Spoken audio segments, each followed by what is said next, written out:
The morning sun on Kepler 442b should have been warm and gentle. Instead, it burned like fire in the sky. Dr. Veltar pressed his thin blue fingers against the observation window and watched the angry orange light dance across the clouds. His people had lived on this world for 300 years.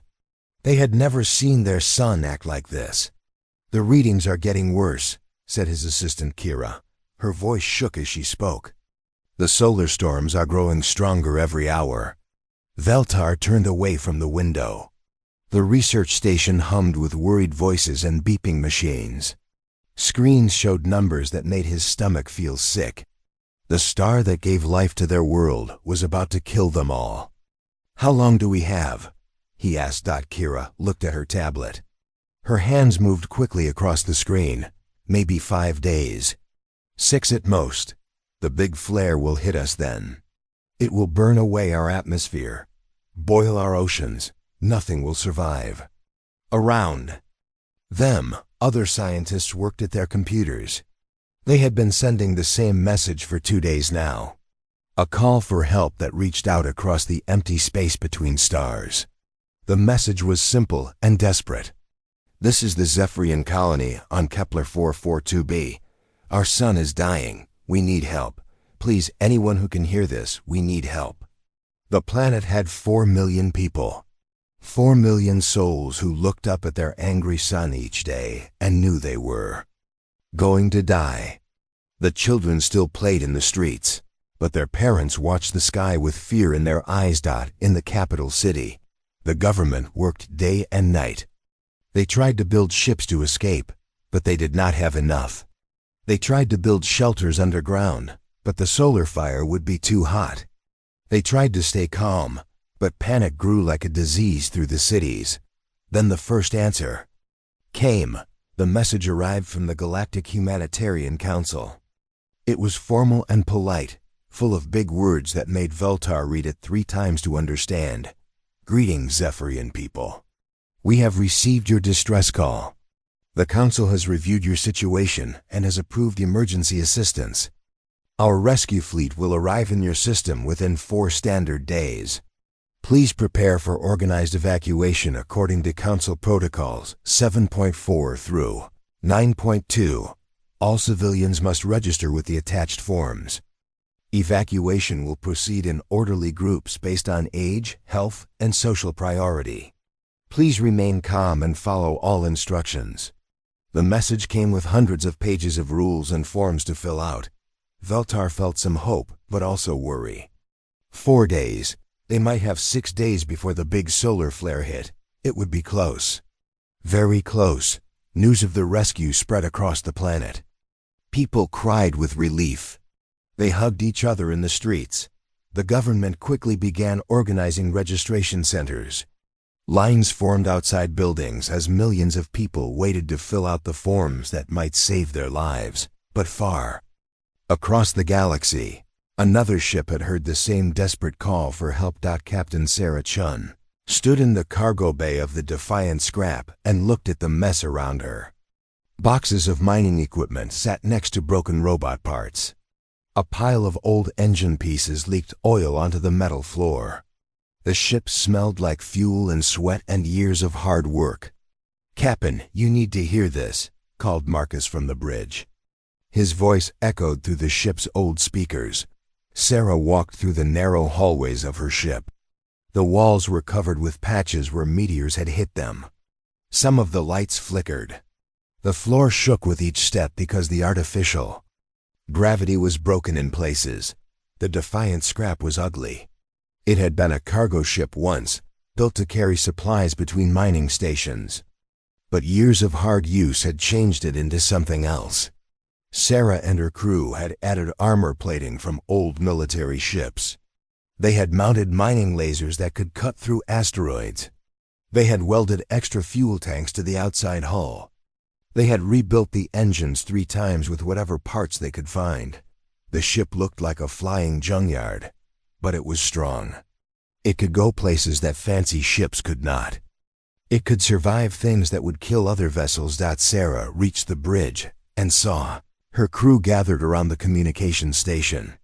Marcus, her second in command, was a big man with scars on his hands from years of fixing broken machines. Elena, their pilot, had bright eyes that never seemed to worry about anything. Tom, the engineer, was thin and quiet, but he could make any machine work even when it should be dead. "What have you got?" Sarah asked. Marcus played the message. The desperate voice of Dr. Veltar filled the bridge, speaking in the common galactic language. His words were full of fear and hope. "This is the Zephyrian colony on Kepler 442b. Our sun is dying. We need help. Please, anyone who can hear this, we need help."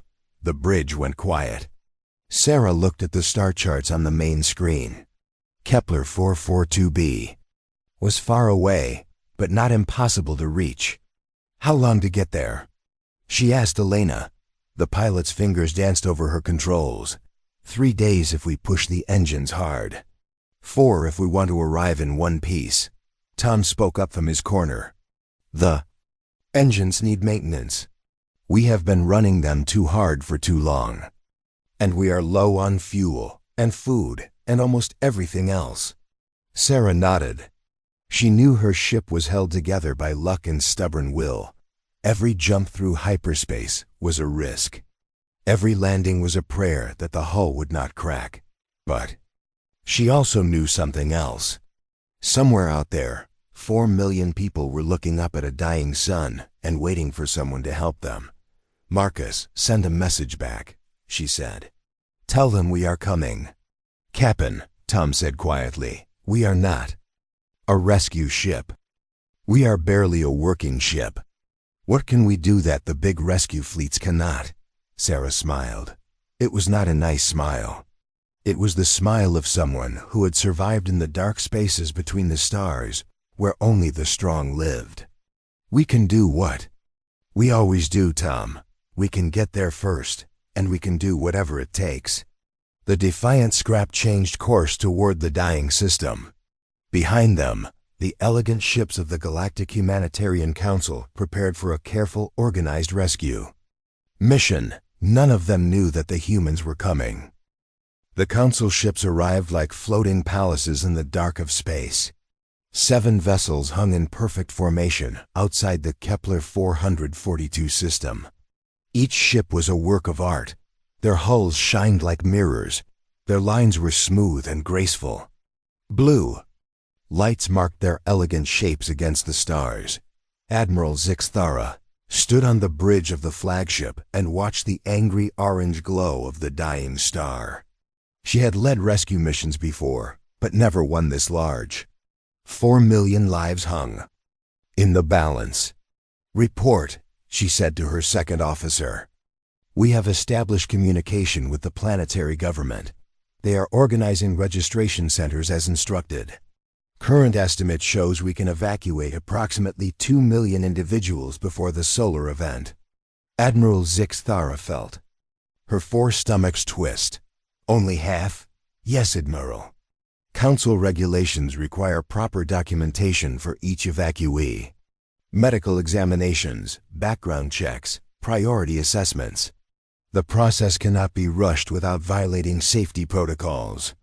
On the planet below, Dr. Veltar stood in line with thousands of other people. The line stretched for miles through the capital city. People carried bags with their most important things. Children cried. Old people sat on the ground when they got tired. Above them, screens showed forms to fill out. Name, age, job, family members, medical history, criminal record, skills that might be useful. Each person had to be interviewed. Each person had to be approved. "Next," called the registration officer. She was a tall, thin alien with purple skin and 6 arms. Her voice was tired. She had been working for 18 hours. An old Zephyrian man stepped forward. His hands shook as he handed over his papers. "Name? Cordovan. I am a teacher. I have taught children for 40 years. The officer looked at her screen. Age? 73. More typing. More questions. The old man's papers went into a pile with thousands of others. Behind him, the line moved forward one step. Dr. Veltar looked up at the sky. The sun seemed brighter today, angrier. He could feel the heat on his skin even though the morning was supposed to be cool. In space, the Council ships maintained their perfect formation. Admiral Zixthara walked through the medical bay where her doctors prepared for the evacuees. Everything was clean and organized, beds in neat rows, medicine in labeled containers, forms on clipboards. How many can we process per hour? She asked the chief medical officer. With proper screening, perhaps 200. We must be thorough. Disease could spread through the ship if we rush. Admiral Zixthara nodded. The Council had rules for good reasons. In the past, rushed evacuations had led to problems. Sick people spreading illness, criminals causing trouble, families separated because records were lost. But 200 per hour, 7 ships working together. Maybe 3,000 people per hour total. It would take weeks to evacuate everyone, and they only had days. Her thoughts were interrupted by an alarm. Admiral, we have an unknown contact, called the sensor officer. Single ship approaching the system. On the main screen, a dot of light grew larger. At first, it was just a speck. Then it became a shape. Then it became something that made every Council officer stare in shock. The ship that dropped out of hyperspace looked like it had been through a war and lost. The hull was covered with patches of different metals. Some sections were smooth and new. Others were rough and welded together. The front of the ship had scorch marks from weapons fire. One side showed a long scar where something had tried to tear it open. Extra fuel tanks hung from the outside like tumors. Solar panels and communication dishes stuck out at odd angles. The engines glowed too bright, like they were being pushed beyond their limits. What in the 7 hells is that? Whispered Admiral Zixthara. The alien ship, if it could be called that, moved with no grace at all. It flew like a drunk asteroid, listing to one side and belching dark smoke from its engines. Then it started broadcasting. The voice that came through the speakers was rough and loud. It spoke in broken galactic common with an accent no one recognized. This is Captain Sarah Chun of the cargo ship Defiant Scrap. We heard your distress call. Who needs help? Where are the people who need rescue? Admiral Zixthara felt her head tentacles twitch with confusion. Open a channel, she ordered. Unknown vessel. This is Admiral Zixthara of the Galactic Humanitarian Council. This system is under Council protection. Please identify your species and state your intentions. There was a pause. Then the rough voice came back, sounding annoyed. Look, Admiral, I don't care about your politics. There are people down there who are going to die. Are you helping them or not? On the Council ship's bridge, officers looked at each other with shock. No one spoke to an admiral that way.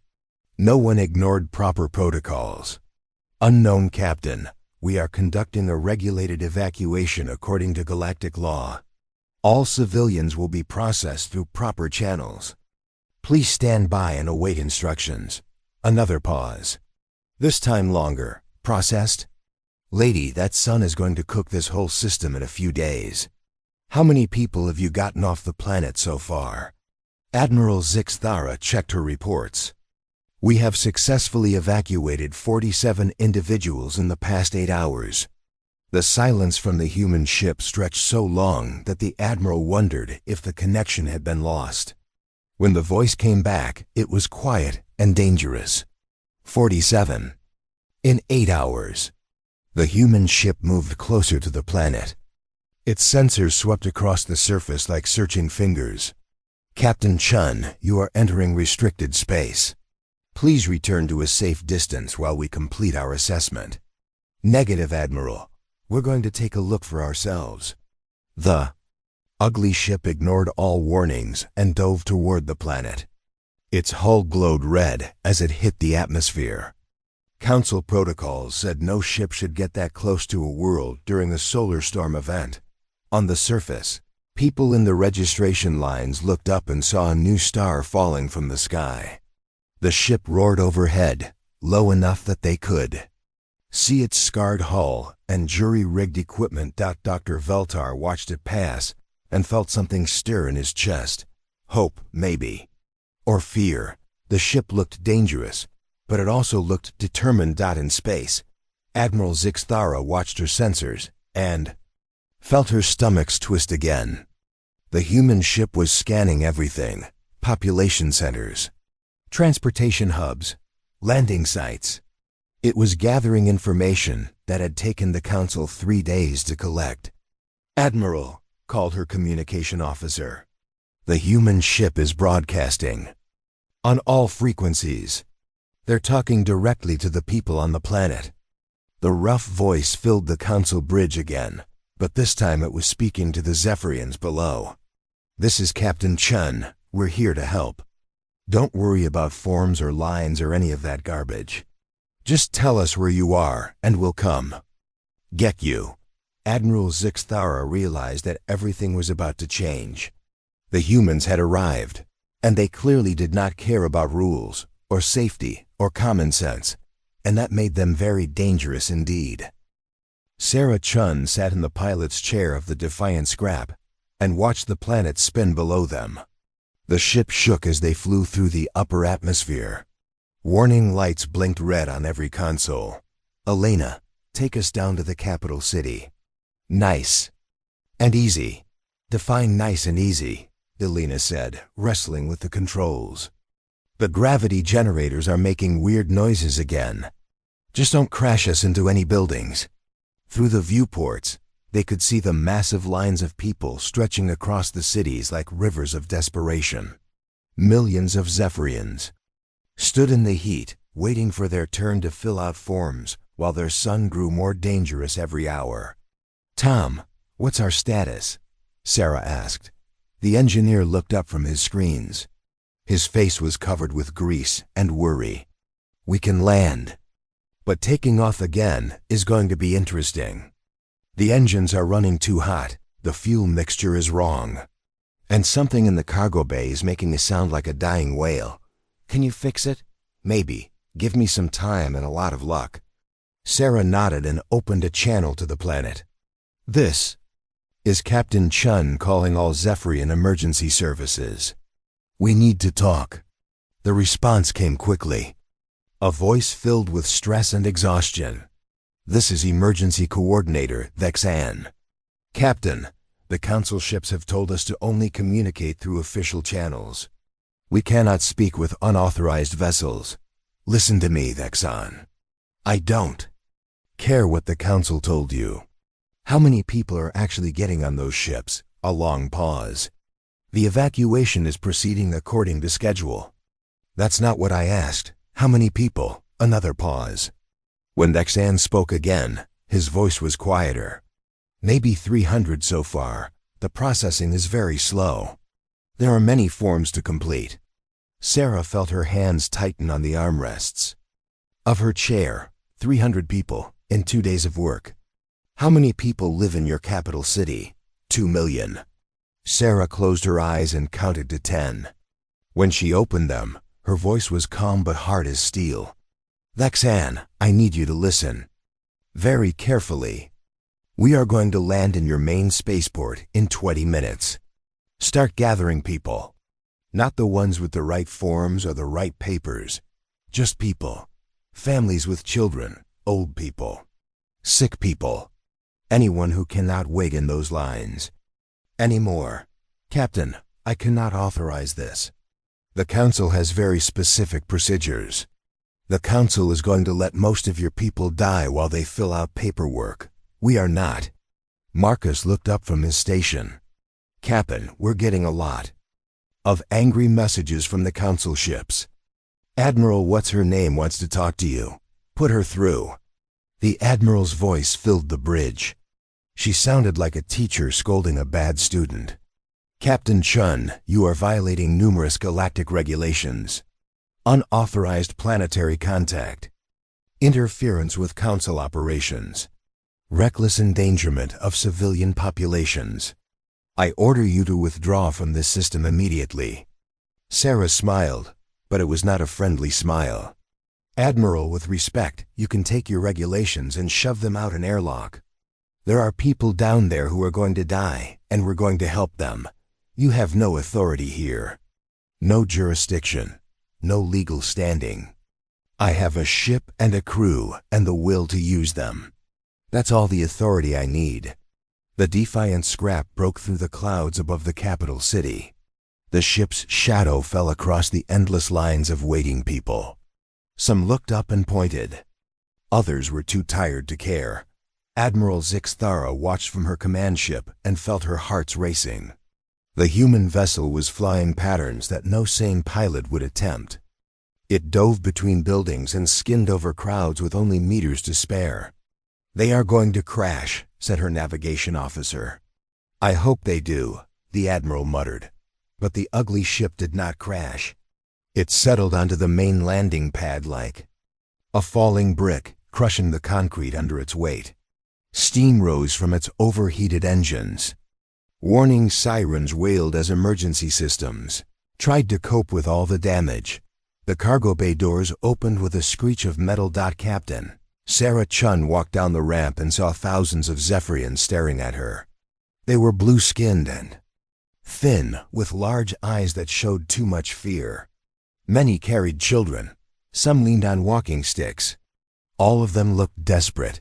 Emergency Coordinator Thexan approached her. He was nervous, looking over his shoulder as if expecting the council. "Ships to land and arrest him." "Captain Chun, I do not understand. Your ship is so small. How can you help?" Sarah looked at the crowd of people. Then she looked at her ship. The defiant scrap was not big. It was not pretty, but it was strong. "How many people can your shuttles carry?" she asked. "The council shuttles can carry 50 people each with proper safety equipment and life support." Sarah walked back into her cargo bay. The space was filled with mining equipment and spare parts, but it was also big enough to hold a lot more than 50 people. "Marcus, start pulling out everything we don't absolutely need. Tom, can you rig extra life support?" "How extra?" Tom asked. "Enough for maybe 500 people." Tom's eyes went wide. "Captain, that's crazy. The air recyclers can't handle that many. The gravity generators will overload. The power systems will fail. Can you do it or not?" Tom looked at the crowd of desperate people outside. Then he looked at his tools. "Give me 2 hours. And don't ask me to guarantee anything." While Tom worked, Sarah talked to the Zephyrians. She learned about their families, their fears, their hopes. She learned that the registration process was taking so long because the council wanted to make sure they only saved the right people. The young and healthy. The educated and skilled. The ones with clean records and proper documents. The old.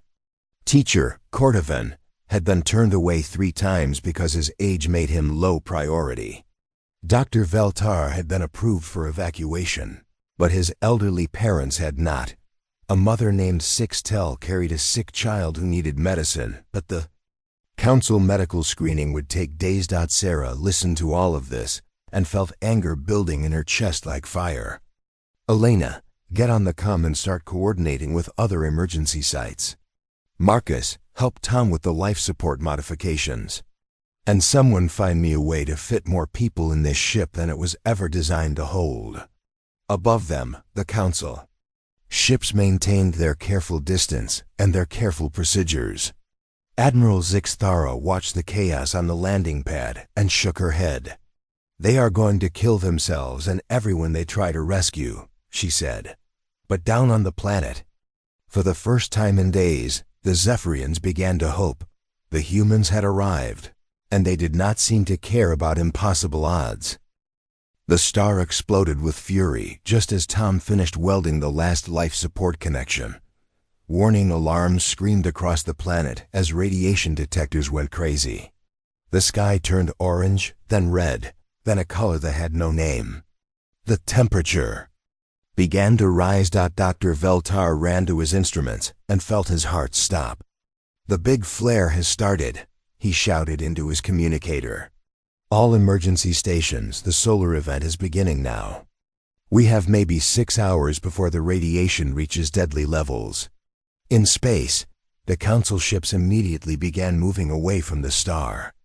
Their shields glowed blue as they activated maximum protection. Admiral Zixthara watched her sensors. "And cursed. How many evacuees do we have aboard?" she demanded. 843, Admiral. All properly processed and documented. 800 people. Out of 4 million. "Begin emergency withdrawal to minimum safe distance," she ordered. Her voice was heavy with failure. "What about the remaining population?" Admiral Zixthara looked at the planet growing smaller on her screen. "They will have to wait for the next rescue mission."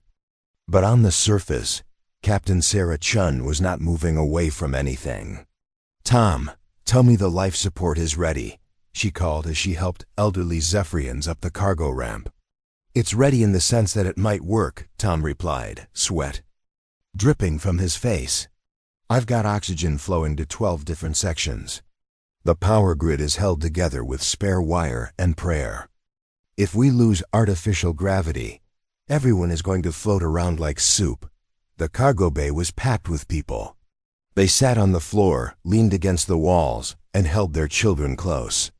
Sarah had managed to fit 600 Zephyrians into a space designed for 50 tons of mining equipment.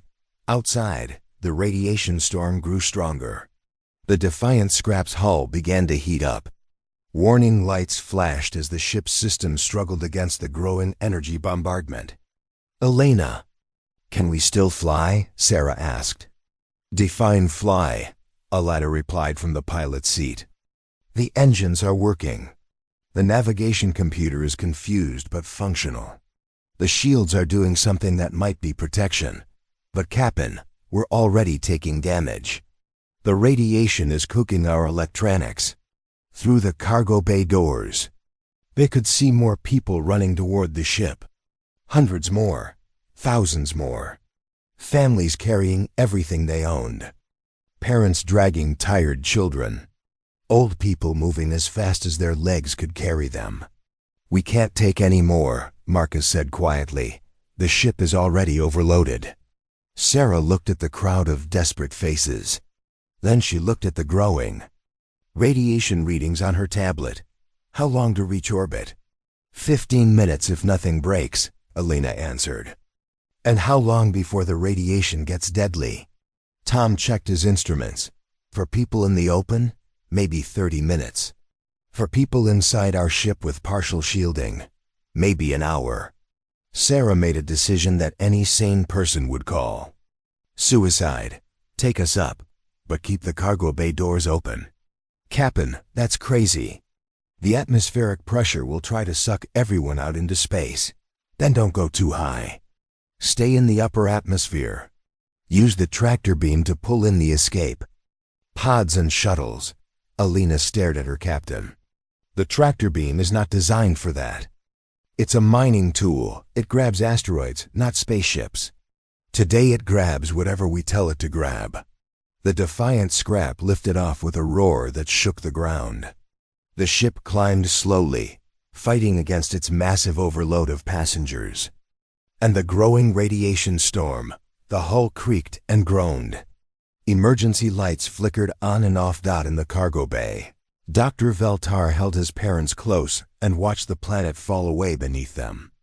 Through the open doors, he could see other ships trying to escape. Small shuttles, personal vehicles. Anything that could fly was racing for space. "Marcus, get on the comm. Tell every ship down there that we'll help them," Sarah ordered. "Captain, we can barely help ourselves. Do it anyway." The first escape pod appeared on their screens. It was a small civilian shuttle with 50 people inside. The pilot was broadcasting distress calls as his engines failed. "Elena, bring us close. Tom, fire up the tractor beam." The Defiant Scrap moved through the upper atmosphere like a wounded whale. Its mining claw extended and locked onto the failing shuttle. The ship's structure screamed as it took the additional weight. "Got it," Tom announced. "But the power grid just lost 2 backup systems. Can we pull them into the cargo bay?" "Not with people still in there. We'll have to tow them." Another shuttle appeared, then another. Sarah watched the sensors and saw dozens of small ships trying to escape the dying planet. Most would not make it.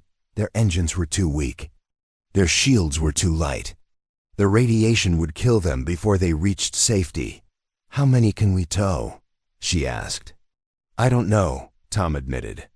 "The tractor beam was never meant for this. We're already pushing everything beyond safe limits." The second shuttle's engines exploded just as the defiant scrap reached it. Tom managed to grab it with the mining claw, but the dead weight nearly pulled them back toward the planet. "Hull temperature is rising," Elena reported. "The radiation is getting stronger. And we've got company." On the screen, council ships appeared. In the distance. But they were moving away from the planet, not toward it. Admiral Zixthara's voice crackled through the communications system. "Captain Chun, you are in extreme danger. Withdraw to minimum safe distance immediately." "Negative. Admiral, we're busy. Your ship cannot survive this radiation level. You will all die." Sarah looked around the cargo bay at the hundreds of faces watching her. Men, women, children, elderly people. All of them trusting her to somehow get them to safety. "Maybe," she replied, but not without trying. A third shuttle appeared on the sensors. This one was larger, carrying over 100 people. But its life support was failing, and its hull was cracking under the radiation bombardment. Tom was on his hands and knees, welding power connections while the ship flew through the storm. Elena fought the controls as the overloaded vessel struggled to stay in the air. Marcus coordinated rescue signals from a dozen different sources. The radiation grew stronger. The temperature rose. Warning alarms screamed constantly now, adding their voices to the chaos. But the defiant scrap did not retreat. It moved through the storm like an angry beast, grabbing every ship it could reach and pulling them toward the thin hope of survival. In space, the council ships watched in amazement and terror as the impossible rescue continued. "They should be dead already," Admiral Zixthara whispered. Her sensor officer checked his readings twice before speaking. "Admiral, their hull temperature is beyond anything our ships could survive. Their radiation exposure is fatal. They should not be able to function." But on the screens, the ugly human ship continued its work. Slow and determined, and apparently too stubborn to die, the Zephyrians began to understand something about these strange aliens. They were not just dangerous because they had weapons or technology. They were dangerous because they refused to accept that anything was impossible. The defiant scrap limped through space like a wounded animal dragging its prey to safety. Behind it, 12 shuttles and escape pods hung from tractor beams and mining claws. Inside its cargo bay, 800 Zephyrians breathed recycled air and prayed to gods they were not sure existed anymore. Tom crawled through the engine room with a welding torch in one hand and a prayer in his heart. Coolant leaked from cracked pipes. Electrical cables sparked and smoked. The radiation had cooked half their systems, but somehow the ship still flew. "How are we doing back there?" Sarah called through the intercom. "We're held together by stubbornness and spite," Tom replied, sealing another crack in the hull. "The main engines are running at 200% of safe capacity. The life support is working on 5 different backup systems. And something in the cargo bay is definitely on fire. Can you put it out?" "I'm trying, but I only have 2 hands." Dr. Veltar stood up from where he'd been sitting with his parents.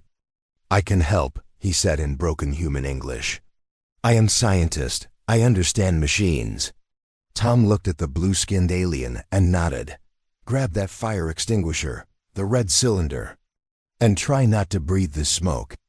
Working together, they fought the small fires that bloomed throughout the ship. Veltar learned that humans built their machines differently. Where Zephyrian technology was elegant and efficient, human technology was tough and redundant. Every system had a backup.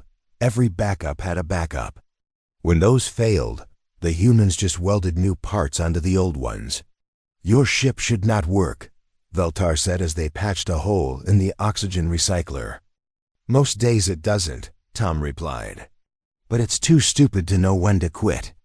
On the bridge, Elena fought to keep them on course. The ship's navigation computer had been fried by radiation, so she was flying by instinct and stubbornness.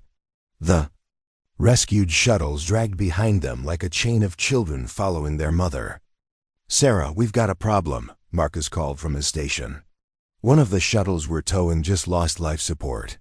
80 people on board. They've got maybe 10 minutes of air left. Sarah looked at the tactical display. The shuttle was damaged and too far away to bring into the cargo bay. But she could see another option. "Elena, can you put us into a spin? Make the tractor beam swing that shuttle around to our port airlock? That's a crazy idea, Captain. The stresses could tear us apart. Tom, can the ship handle it?" Tom's voice came through the speakers, tired but determined. "Probably not. But let's try anyway." The Defiant scrap began to rotate slowly on its axis. The rescued shuttles swung out like beads on a string. The damaged shuttle moved closer to the main ship, but the maneuver put enormous stress on the tractor beam systems. Warning alarms screamed as metal bent beyond its limits. But somehow, the shuttle reached the airlock. Sarah suited up and went outside to manually connect the two ships. In the vacuum of space, with radiation cooking the metal around her, she welded an emergency seal between the shuttle and her ship. 80 more people crawled through the connection into the overcrowded cargo bay. "How many people do we have now?" she asked when she got back inside. Marcus counted quickly. "About 1,500. Maybe more. They're packed in there like cargo." 1,500 people in a ship designed for a crew of 4. But they were alive. Behind them, the planet Kepler 442b died in fire. The solar flare stripped away the atmosphere and boiled the oceans. The cities where millions had lived became glowing craters. In a few hours, the world went from a garden to a wasteland. Admiral Zixthara watched it happen from her safe distance. Her ships had saved 800 people with their careful procedures and proper protocols. The humans had saved 1,500 with welding torches and sheer bloody-minded determination. "Admiral," her communication officer said quietly, "the human ship is broadcasting again." Sarah's voice filled the council bridge, but this time she was not talking to them. She was broadcasting on all emergency frequencies, sending a message out into the galaxy. "This is Captain Sarah Chun of the Defiant Scrap. We just pulled 1,500 people off a dying world. The Galactic Council saved 800. That means 3 million people are dead because bureaucrats care more about paperwork than lives." "Admiral." Zixthara felt her stomachs twist. "Cut the transmission." "I cannot, Admiral. They are broadcasting on civilian channels. The whole galaxy can hear this." Sarah's voice continued, hard and angry and full of grief. "To anyone listening, this is what humanity looks like. We don't have the prettiest ships or the best technology. We don't follow all the rules or fill out all the forms. But when people need help, we help them. We don't ask if they deserve it. We don't check their paperwork. We just do whatever it takes." The transmission paused. When it continued, Sarah's voice was quieter but somehow more dangerous. "The Council calls us dangerous. They say we're reckless and violent and unpredictable. They're right, we are dangerous. We're dangerous to anyone who thinks forms are more important than lives. We're dangerous to anyone who chooses safety over compassion. We're dangerous to anyone who would rather follow rules than save children." On the Defiant Scrap, Dr. Veltar listened to the human captain and understood something important. His people had always thought the galaxy was divided between civilized species and barbaric ones. between the peaceful and the violent, between the safe and the dangerous. But he was wrong. The galaxy was divided between those who cared more about procedures than people, and those who would risk everything to help a stranger. The humans were dangerous, yes, but they were dangerous in the way a parent was dangerous when protecting their child. Dangerous in the way a friend was dangerous when defending someone they loved. Dangerous in the way that good people became dangerous when faced with evil. Sarah's broadcast ended with words that would spread across the galaxy and change how every species looked at humanity. This is the human ship Defiant Scrap, carrying 1,500 survivors of Kepler 442b. We are heading for the nearest safe harbor. Our engines are failing. Our hull is cracked. Our life support is held together with wire and hope. But we're alive, and so are the people we saved. A pause. Then the final message. Anyone else out there need help? Because we're humans. Helping people is what we do. The transmission ended. In the silence that followed, Admiral Zixthara realized that everything had changed. The Council had rules and procedures and perfect safety records. But the humans had something more important. They had hearts that refused to let strangers die. And that made them the most dangerous species in the galaxy. The Defiant Scrap limped toward safety, carrying its impossible cargo of survivors. Behind it, a world burned. Ahead of it, the stars waited with new people to save and new impossible rescues to attempt, because that was what humans did. They helped. They saved. They refused to accept that anyone was beyond rescue, and they did it all. In ships held together by stubbornness and spite, crewed by people too stupid to know when to quit. The galaxy would never be the same.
Dr. Elena Vasquez pressed her face against the cold metal window of the research station.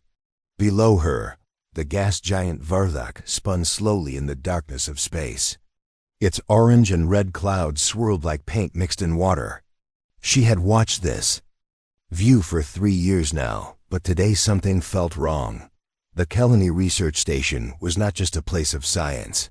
It was the first bridge between two worlds that had never known each other existed. 3 years ago, when the insect-like Kelani had first made contact with humans, everyone thought it would change everything. Elena had been picked to come here because she was good with languages, but the Kelani did not speak with words. They spoke with smells. Learning their language had been the hardest thing Elena had ever done. She had to train her nose to pick up tiny differences in the chemicals they released into the air. Happy smells were different from sad smells. Angry smells were sharp and made her eyes water. Fear smells made her stomach turn, but she had learned. And more than that, she had made friends. Keffer was the lead scientist on the Kelani side. He looked like a giant ant that could walk on 2 legs, with 4 arms that moved like a dancer when he got excited about his work.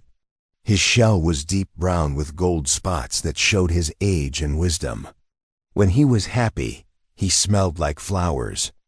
After rain. Right now, Kethver smelled like burning metal. Fear. Alina turned away from the window and walked quickly to the communication room. The Kelani had been acting strange all morning. Their usual flower smells were gone. Instead, the air tasted bitter and sharp. Something was coming, and they knew it. She found HFY standing in front of the long-range sensors. His forearms moved across the controls like he was playing a piano.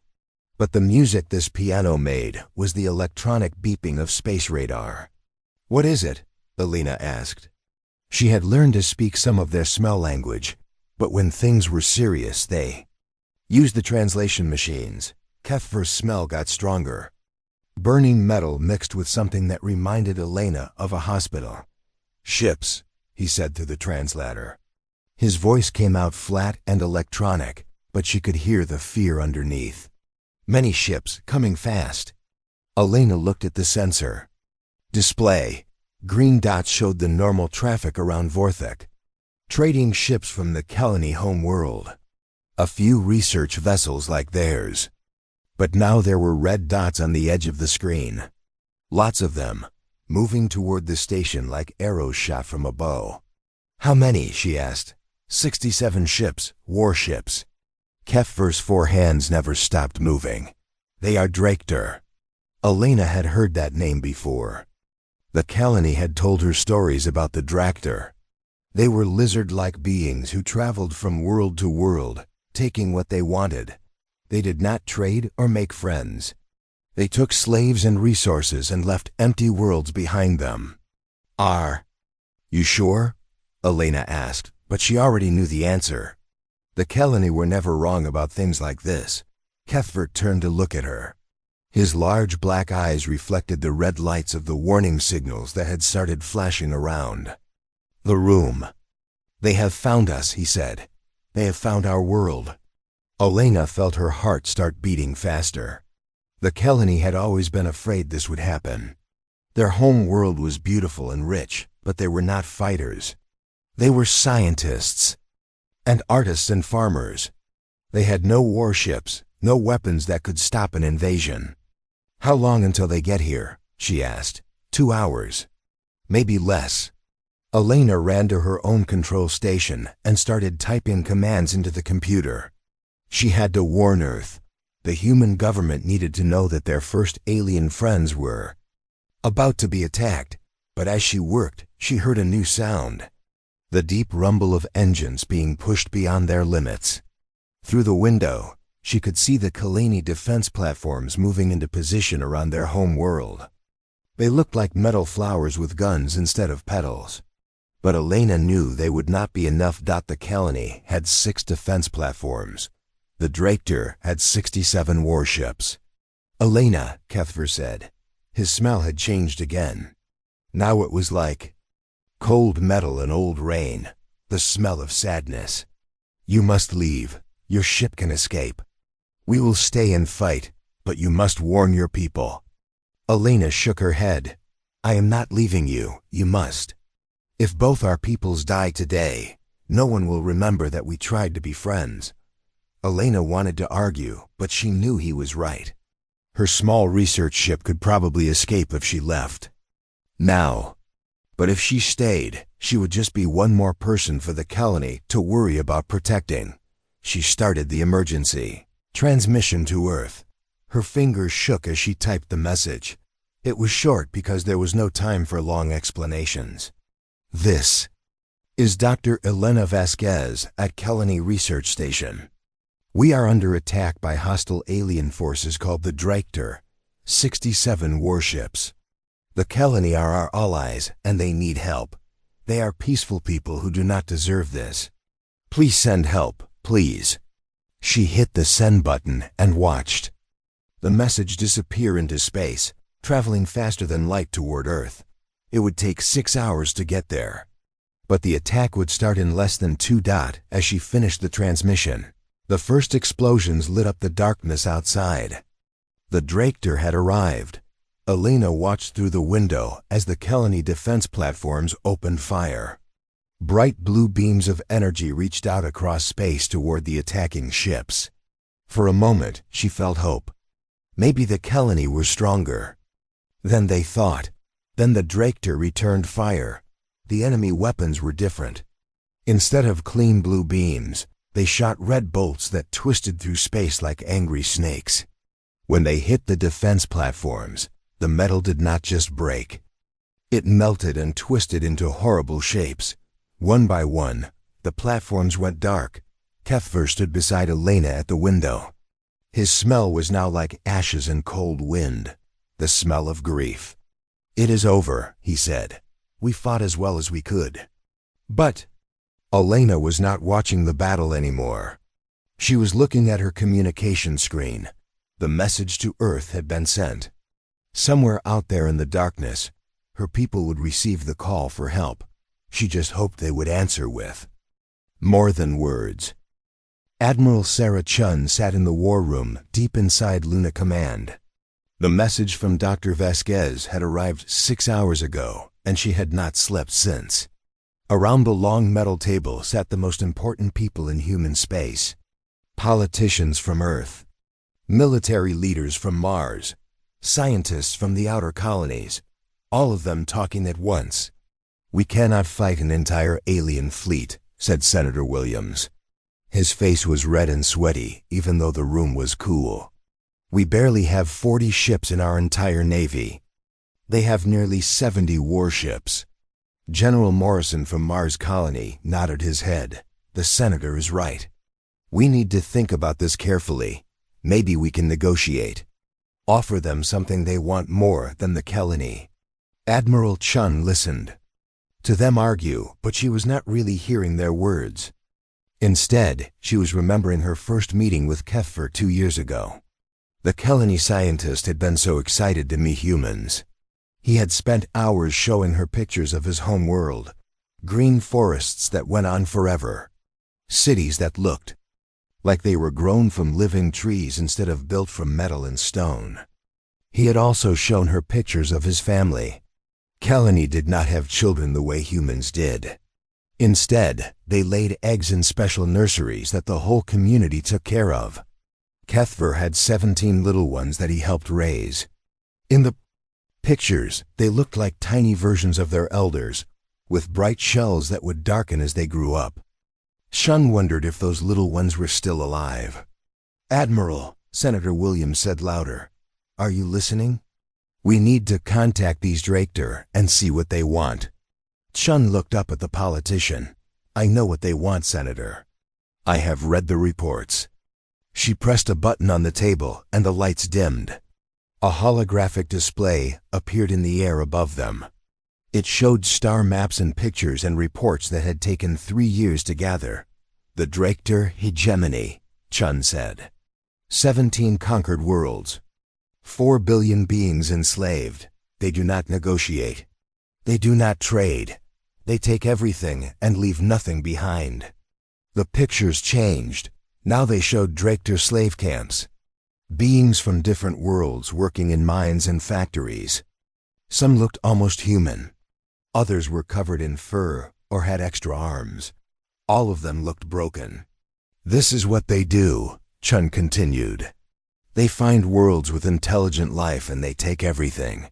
The strong ones become workers. The smart ones become breeding stock to make more workers. The rest they kill." Senator Williams shifted in his chair. "Surely we can offer them something else. Technology, resources from our outer colonies." Chun shook her head. "Senator, you are not understanding. The Kelani are not just our allies. They are our friends. They have shared their knowledge with us. They have helped us understand the galaxy. And more than that, they are good people." She pressed another button. The display showed recordings from the research station. Kelani scientists working with human researchers. Kethver teaching Elena how to read their chemical language. Young Kelani showing human children how to grow crystal gardens. "They welcomed us when they could have feared us," Chen said. "They trusted us when they had no reason to. And now they are calling for help." General Morrison leaned forward. "Admiral, I understand your feelings, but we have to be realistic. Even if we sent every ship we have, we would still be outnumbered. And if we lose, Earth becomes defenseless. Chun smiled, but it was not a happy smile. It was the smile of a predator that had found its prey. General, you are thinking like the old Earth military.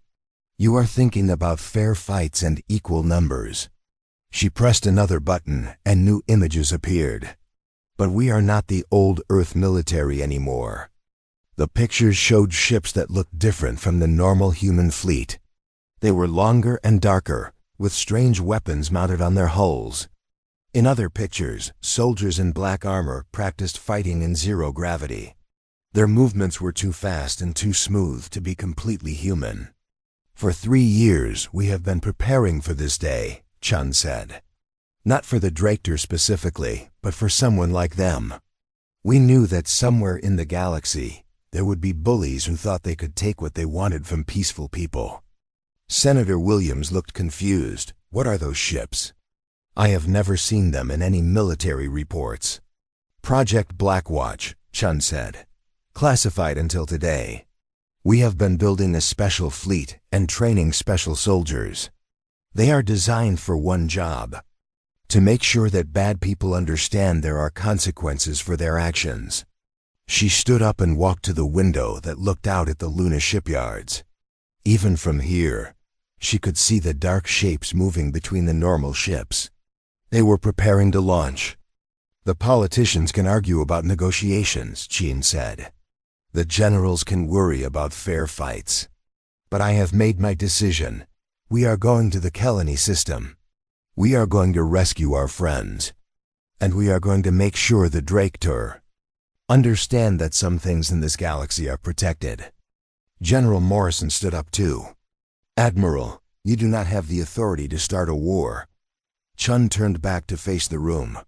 I am not starting a war, General. The Dractor started the war when they attacked peaceful people. I am just going to finish it. She walked to the communication panel and opened a channel to the fleet command. This is Admiral Chun. Activate Protocol 7. All Blackwatch units to prepare for immediate deployment. Target, Kelani system. Mission, show the galaxy what happens when you hurt our friends. The room erupted in arguments and shouting, but Chun was not listening anymore. Through the window, she could see the first of the dark ships leaving the shipyard. They moved like sharks swimming through the black ocean of space. The Dractor had made a mistake. They had thought humans were just another weak species that would watch their friends die and do nothing. They were about to learn how wrong they were. Chun smiled again, and this time it was the smile of someone who knew that justice was coming. Commander Vex Thul stood on the bridge of his flagship and watched the slave ships loading their cargo. The Kelani had been easier to break than most species. A few dead cities, and they had surrendered completely. Now thousands of the insect creatures were being herded into transport ships like cattle. Vex Thul was proud of his work. His reptilian face showed satisfaction as his yellow eyes watched the loading process. The Kelani would make excellent workers. They were smart but not aggressive. Perfect for the mines and factories of the hegemony. Commander, his weapons officer called out. We are detecting ships approaching the system. Vex Thul barely looked up from his reports. Probably more Kelani trying to escape. Destroy them. Sir, these are not Kelani ships. The computer says they are from the species called humans. Now. Vex Thul paid attention. He had heard of the humans. They were the ones who had made contact with the Kelani 3 years ago. Intelligence reports said they were a young species with limited technology, probably coming to beg for their friends' lives. How many ships? He asked. 37, sir. Vex Thul laughed. It was a harsh sound like rocks grinding together. 37. Ships against 67. These humans are either very brave or very stupid. He activated the communication system. Open a channel to the human fleet. The main screen showed the approaching human ships.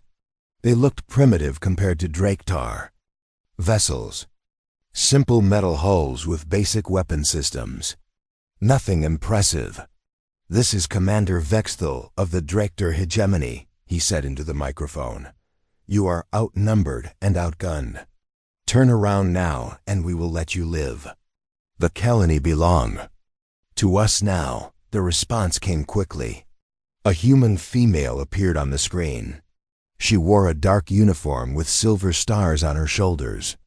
Her face was calm, but her eyes were hard as steel. "This is Admiral Chun of the Terran Fleet," she said. "You have attacked our allies and enslaved innocent people. You have exactly one chance to release the colony and leave this system."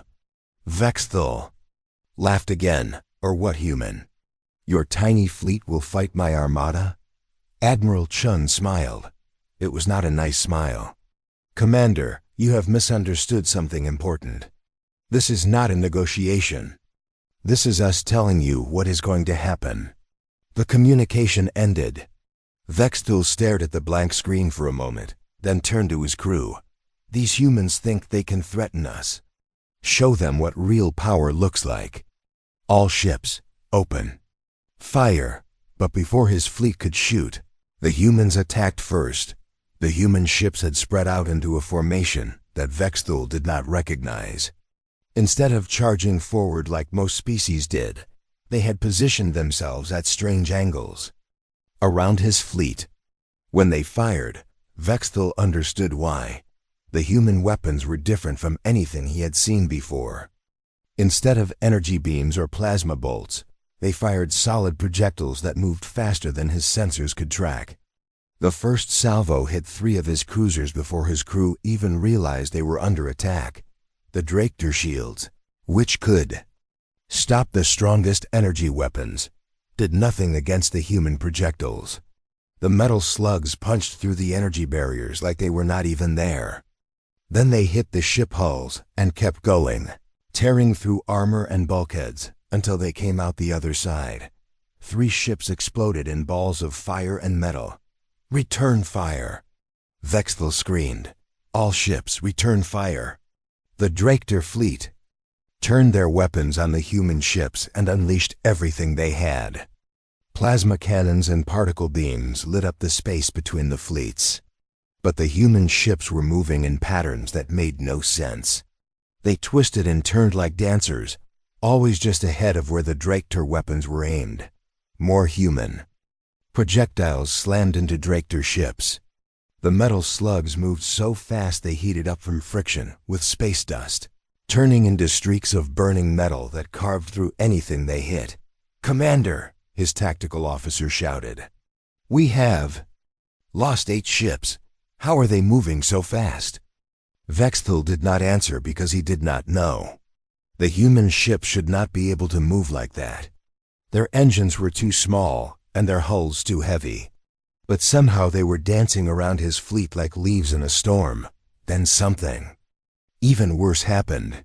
Small objects launched from the human ships and flew toward his flagship. At first, Vexthul thought they were missiles. But they were too small and moving too slowly. "Boarding pods," his security chief said. "The humans are trying to board us." Vexthul almost laughed. Boarding a Dractor warship was suicide. His crew were trained warriors with advanced weapons and armor. What could a few primitive humans do against them? The pods hit his ship's hull and burned through the metal like acid. Emergency alarms started ringing as the ship's atmosphere began leaking into space. Then the humans came through the holes. Vexthul watched the security cameras as the first human stepped into his ship. The creature was covered in black armor that seemed to absorb light. It moved wrong, too fast and too smooth, like a machine, pretending to be alive. Behind it came more humans, all wearing the same dark armor. They carried weapons that Vexthul did not recognize. When his security teams opened fire, the humans did not take cover or retreat. They just kept moving forward, their weapons spitting death. The first Dractor warrior to face them lasted exactly 3 seconds. "Seal the bridge," Vexthul ordered. "Lock down all access points." But it did not matter. The humans moved through his ship like ghosts. They knew exactly where to go and exactly what to destroy. Security doors that should have stopped an army barely slowed them down. Weapon systems that should have cut them to pieces seemed to miss them completely. In less than 10 minutes, the humans had reached the bridge. The last thing Vexthul saw, before the humans broke down his door, was one of them removing its helmet. Underneath was a human face, but the eyes were wrong. They glowed with a soft blue light that was definitely not natural. You wanted to know what real power looks like. The human said in perfect Drachter language, "Now you know." The ship's reactor exploded 30 seconds later. The space around Vorthek was filled with floating metal and fire. What had been 67 Drachter warships 6 hours ago was now nothing but wreckage drifting in the darkness. Admiral Chun stood on the bridge of her flagship and watched the rescue ships pulling Kelani survivors from the damaged transports. Dr. Elena Vasquez had survived. Her research station had been damaged but not destroyed. Chun could see her on the communication screen, tears running down her face as she hugged Kethver. The Kelani scientist's shell was cracked and his movements were slow, but he was alive. "Admiral," her communications officer said, "we are receiving surrender requests from the remaining Drachter ships." Chun looked at the tactical display. 12 enemy ships had survived the battle. They were damaged and trying to escape toward the edge of the system. Their crews were begging for mercy. "Ignore them," Chun said. "Ma'am, you heard me. Let them run." Chun turned away from the display. "But first, download everything from their computers. Ship logs, star charts, military reports. I want to know where they came from." It took 2 hours for the human ships to extract all the information from the fleeing Drachter vessels. "What?" they found made Chun's face go hard with anger. The data showed dozens of worlds under Drachter control. Billions of enslaved beings working in mines and factories. Breeding camps where intelligent species were forced to produce children that would never know freedom. One file showed a planet called Jarek Prime. It was the main fortress world of the Drachter hegemony. According to the data, over 10 million slaves from 17 different species worked there. The planet was protected by massive defense stations and thousands of ships. Chun called a meeting with her senior officers. They gathered in the war room of her flagship while outside the windows, human ships continued rescuing Kelani survivors. "We have a choice to make," Chun told them. "We can declare victory and go home. We saved the Kelani. Mission accomplished." Captain Rodriguez, her tactical officer, nodded. "That would be the smart move, Admiral. We have pushed our luck far enough. The Drachter will think twice before attacking anyone else." Chun shook her head. "Will they? Look at this data. They have been enslaving people for hundreds of years. One defeat will not stop them. They will just be more careful next time." She activated the holographic display and showed them images from Jarek Prime, slave camps that stretched for miles. Factories where children who looked barely old enough to walk operated dangerous machinery. Breeding facilities that looked more like animal farms than places where intelligent beings lived. "These people have been waiting for rescue for generations," Chun said. "Some of them do not even remember what freedom looks like. Their children have never known anything but slavery." Commander Webb spoke up from the corner of the room. He was the leader of the Blackwatch units, and his enhanced eyes glowed softly in the dim light. "What are you proposing, Admiral?" Chun looked around the room at her officers. These were good people who had signed up to protect Earth and her colonies. She was about to ask them to do something much bigger. "I am proposing we end this," she said. "Not just this battle, but all of it. The Drachter hegemony has been a cancer in this galaxy for too long. It is time to cut it out." Captain Rodriguez looked worried. "Admiral, Jarek Prime is heavily defended. The intelligence reports show orbital defense platforms, planetary shields, and a fleet of over 200 ships." "Designed to fight other alien species," Webb said quietly. "Not designed to fight us." Chun nodded. "The Drachter build their defenses based on conventional tactics, energy shields against energy weapons. armor against kinetic projectiles, but our weapons work differently. Our tactics are different. She pulled up the tactical analysis that her computers had been working on. Their defense platforms are powerful but slow. Their ships are numerous but predictable. And most importantly, they have never faced an enemy that did not want to conquer them. What do you mean? Rodriguez asked. Every species the Dractor have fought wanted to take their territory or resources. So they fought back to protect what they had. But we do not want their planets or their wealth. We just want to free their slaves and make sure they never hurt anyone again. Chun changed the display to show a three-dimensional map of Garak Prime.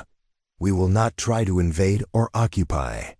We will target the slave compounds and command centers, free the prisoners, and destroy the infrastructure that keeps them enslaved. Webb smiled. It was not a pleasant expression on his enhanced features. Hit and run tactics. Strike fast, extract the slaves, and disappear before they can organize a response. Exactly. But first, we send a message to every slave on that planet. Let them know that help is coming. When we attack, they will be ready to help themselves. Chun activated the communication system and began recording a message. But she did not record it in English or even in Kelani. She recorded it in 17 different languages, one for each species enslaved on Garak Prime. People of Garak Prime, she said. This is Admiral Chun of the human fleet. We know you are prisoners. We know you have suffered, but your suffering is about to end. In 72 hours, we will come for you. When you see our ships in your sky, rise up, fight back. Your freedom is in your own hands, but you will not fight alone. She sent the message on all frequencies, aimed directly at Garak Prime. The Dractor would intercept it, of course. They would know exactly when the humans were coming. But Chun was counting on that. Admiral, Rodriguez said. If we tell them when we are coming, they will be ready for us. Chun smiled. Captain, they are going to be ready anyway. But now the slaves will be ready too. And there are a lot more slaves than there are guards. She turned to Webb. Commander, prepare your teams. We are going to give the galaxy a lesson it will never forget. We are going to show everyone what happens when you make humans angry. Webb nodded and left to prepare his soldiers. As he walked away, Chun could hear him talking to his team leaders over the radio. Full loadout, anti-armor weapons, breach charges, and remember, we are not there to take prisoners. We are there to free them. Chun looked out the window at the Kelani ships that were now safely escorted by human vessels. In a few days, those ships would return to a free Kelani homeworld. But millions of other beings on Garak Prime were still waiting for their freedom. The Dractor had made the mistake of thinking that humans would fight like everyone else. They were about to learn that humans did not just fight wars. They fought for justice. The attack on Garak Prime lasted exactly 18 hours. When it was over, the fortress world that had been the heart of the Dractor hegemony was burning. But the flames came from empty guard towers and broken slave compounds, not from the cities where millions of freed beings were celebrating their first taste of freedom in generations. Admiral Chun stood in the main plaza of what had been the largest slave camp on the planet. Around her, beings from 17 different worlds were helping each other stand up for the first time as free people. Some were crying, others were laughing. Many were doing both at the same time. A small creature with blue fur and 6 arms approached Chun.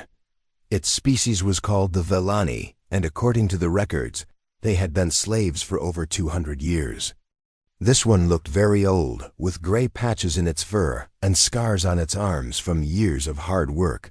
Are you the human admiral? It asked in broken galactic standard. I am, Chun replied. The Vellani reached into a pouch on its side and pulled out something small and shiny. It was a piece of metal that had been polished until it gleamed like a mirror. Carved into its surface were symbols that Chun did not recognize. "This belonged to my great-grandmother," the Vellani said.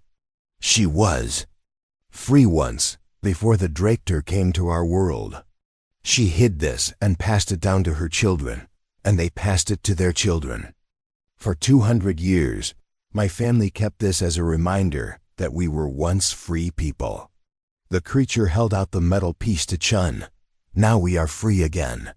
This should go to the one who gave us back our freedom." Chun felt tears in her eyes as she accepted the gift. "I cannot take something so precious from your family." "You are not taking it," the Vellani said. "I am giving it to you, because now my children will make new treasures, free treasures." Similar scenes were happening all across Garik Prime. The human Blackwatch teams had moved through the planet like ghosts, destroying guard posts and control centers while avoiding civilian areas. At the same time, the slaves had risen up just as Chun had hoped they would. Guards who had seemed powerful when facing helpless prisoners found themselves outnumbered 1,000 to 1 by people who had nothing left to lose. The Draktor fleet had arrived to defend their fortress world, but they found the humans waiting for them in orbit. This time there were no negotiations and no warnings. The battle was over before most of the Draktor ships knew it had started. "Commander," Webb found Chun as she was walking through a former weapons factory that slaves had turned into a temporary hospital. Beings who had been injured during the uprising were being treated by doctors from their own species. People who had been forced to work as medical slaves, but could now use their skills to help instead of being ordered around. "Admiral," Webb said, "we have the final casualty reports." Chun stopped walking and turned to face him. "How many did we lose?" 17 wounded, 3 killed. Webb's enhanced face showed no emotion, but Chun could hear the satisfaction in his voice. "Enemy casualties are estimated over 50,000 military personnel. But more importantly, we freed 4.7 million slaves." Chun nodded. The numbers were important, but they did not tell the whole story. In the past 72 hours, the Draktor hegemony had collapsed completely. When news of Garak Prime's liberation spread, slaves on other worlds had risen up too. Some Draktor commanders had tried to fight back, but most had simply run away when they realized their entire empire was falling apart. "What about the other worlds?" Chun asked. "Free most of them. The Zenthari took back their homeworld 6 hours ago. The Kaplani liberated 3 mining colonies. Even species we had never heard of are sending messages thanking us for starting the revolution." Chun smiled. That had been the real plan all along. Humans could not free every slave in the galaxy by themselves, but they could show everyone that the Draktor were not as strong as they pretended to be. They could prove that bullies could be beaten if good people worked together. Dr. Elena Vasquez joined them as they walked. She had insisted on coming to Garak Prime to help with the medical relief efforts. Her translator device was working overtime as she moved between different species, helping coordinate the massive rescue operation. "Elena," Chun said, "how are things going with the refugees?" "Better than expected," Elena replied. "Most of these people want to go home to their original worlds. The problem is that some of those worlds were destroyed centuries ago. We are going to need to find new homes for a lot of people." Chun had been thinking about that problem too. "What about the Dua Kelani? Would they be willing to help?" Elena smiled. "I already asked Kethver. He said the Kelani would be honored to share their worlds with other refugees. In fact, he is excited about the chance to learn from so many different species." 3 months later, Chun stood in the meeting hall of the new Galactic Council. It was not like the old council, which had been dominated by powerful species who made deals with each other while ignoring the weak. This new council had representatives from every freed world, including many species that most people had thought were extinct. The Kelani had become humanity's closest allies, but they were not the only ones. The Vellani had turned out to be brilliant engineers once they were free to use their skills. The Xanthari were natural diplomats who helped different species understand each other. Even some former Drakter worlds had joined the council after their people overthrew their old leaders. Kethvar approached Chun as the meeting ended. His chemical scent was the smell of flowers and fresh rain, the Kalani equivalent of pure happiness. "Admiral," he said through his translator, "I have news from Earth. Your government has approved the intervention fleet proposal." Chun nodded. That was the final piece of the puzzle. Humanity would maintain a permanent fleet dedicated to responding to distress calls from anywhere in the galaxy. The Blackwatch units would be ready to deploy at a moment's notice whenever peaceful people faced threats they could not handle alone. "What about the name?" Chun asked. "Did they approve that too?" Kethvar's scent shifted to something like laughter. "Yes, from now on, it will be officially known as the Justice Fleet, though I think most species will keep calling them by their nickname." Chun smiled. The nickname had started on Gorek Prime and spread throughout the galaxy. Other species had begun calling the human ships Deathworld Guardians. It was a name that struck fear into the hearts of bullies and hope into the hearts of their victims. As Chun left the council building, she thought about how much the galaxy had changed. 3 months ago, the strong had preyed on the weak, and everyone accepted it as the natural order. Now predators had to worry about something predating them. The galaxy had learned an important lesson. Earth's children were watching, and they did not approve of bullies. Anyone who forgot that lesson would get a reminder they would never forget. The age of unchecked cruelty was over. The age of justice had begun.